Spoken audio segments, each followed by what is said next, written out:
La France a pris des initiatives à la fois au Mali et en Centrafrique. On s'aperçoit, comme vous l'avez dit tout à l'heure, qu'on est assez seul en première ligne et assez peu soutenu par nos alliés européens.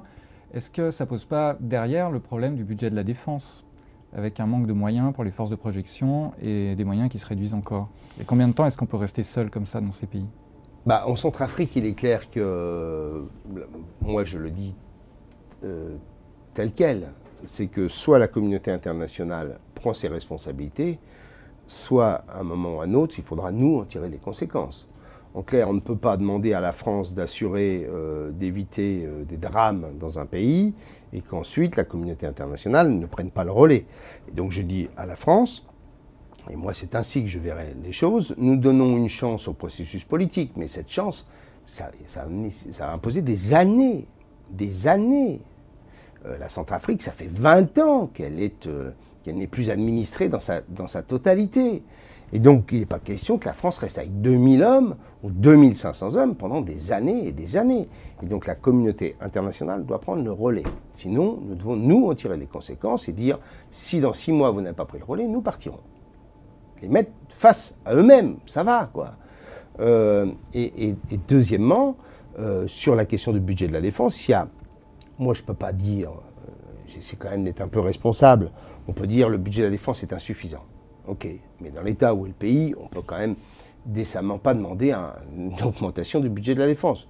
Ce que je regrette, c'est que pour des raisons politiques, Jean-Yves Le Drian est attendu les municipales avant d'annoncer le plan de réorganisation des armées, puisque, comme vous le savez, il y a un nouveau plan qui se prépare, mais qui est resté secret pour l'instant.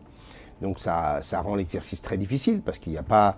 Comme on l'avait eu, nous, cette annonce avec un plan sur 5 ans qui permettait de préparer les choses, de les organiser. Vous imaginez pour le personnel, personne ne sait exactement comment les choses vont se passer.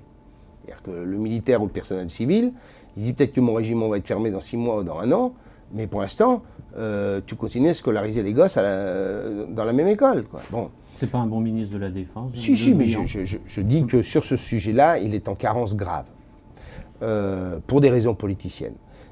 Et deuxième élément, ça n'est pas du domaine de Jean-Yves Le Drian, mais du chef des armées, c'est-à-dire de François Hollande. François Hollande n'a pas eu le courage de poser sur la table les vrais sujets. C'est qu'avec un budget de la défense qui se réduit, on ne peut pas maintenir, on ne peut pas avoir simplement une réduction homothétique ou proportionnelle des forces. Il faut repenser le modèle. Et pour moi, le modèle, c'est une force, un corps expéditionnaire capable d'intervenir en Centrafrique, et ensuite, comme les autres pays européens, ça me déchire de le dire, être en situation d'amener un certain nombre de briques capacitaires dans le cadre d'opérations qui sont des opérations en coalition. Mais nous ne sommes plus une puissance militaire globale et il faut en tirer les conséquences. Et le deuxième sujet pour ceux qui aiment les questions de défense, c'est qu'on ne durera pas encore des années avec 2 composantes nucléaires, parce que vous aurez un nucléaire qui sera disproportionné par rapport aux Et laquelle il faut abandonner alors? Il faudra abandonner, à mon sens, l'aéroporté. Et ne conserver que la force nucléaire sous-marine? Que la force océanique stratégique.